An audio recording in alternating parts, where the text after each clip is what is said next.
Hey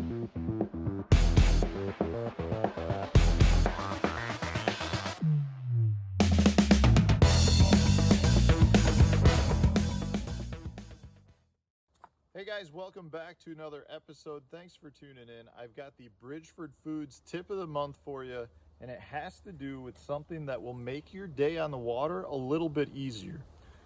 So a lot of us don't get the chance to get out to fish every day.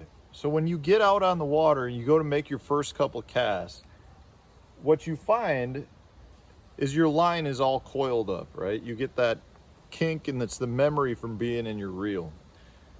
That really can have an impact on your fishing, especially early on in the day. Once you're out there and you've been fishing for a while, your line will be naturally stretched out.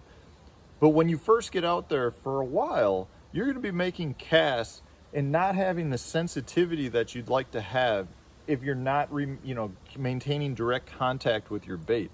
So if you're out there pitching, say, and you're flipping to a dock, and as soon as you take that pressure off the bait, your line coils up, and you're not feeling that sensitivity. And at the same time, when you do get the bite and you reel down to do it, you go to set the hook, a lot of times you don't realize you have as much slack as you had.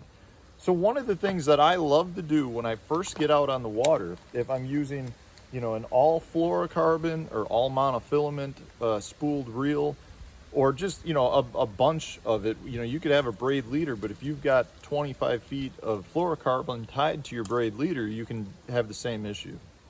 So I always make a cast first, and I fire it out roughly one cast length, or the amount of line I know I'm going to be using, and then I'll literally stretch my line. I'll do arms, wingspans at a time, and I'll just stretch it out. I'll grab one side and just stretch it and just pull on it.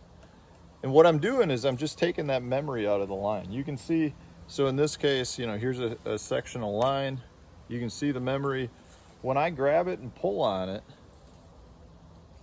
and then take it, you don't have that memory anymore. So by doing that, I'll do the whole spool. And in this case, it takes a minute or so to do each one. I've got it all the way back. At that point now, when I go to make my pitches or my casts, they're going to be more accurate because they're coming off the spool easier. And when I go to, fish it and get bit, I'm going to feel those bites because I'm maintaining much better sensitivity to my bait. So I'm going to feel the bites. I'll be able to set the hook better and know that I'm getting bit, versus when you have that coiled up line. A lot of times it takes, a half hour or an hour's worth of fishing time to get that line straightened out on its own, but you can do it on the first cast of the day with your reel by spending 30 seconds just to stretch your line out. It really can make an impact on the water, and it's something to do just to make you more efficient and a better angler. So I hope you enjoyed this. This was the Bridgeford Foods tip of the month. Thanks for watching. Stay tuned. We got more tips coming.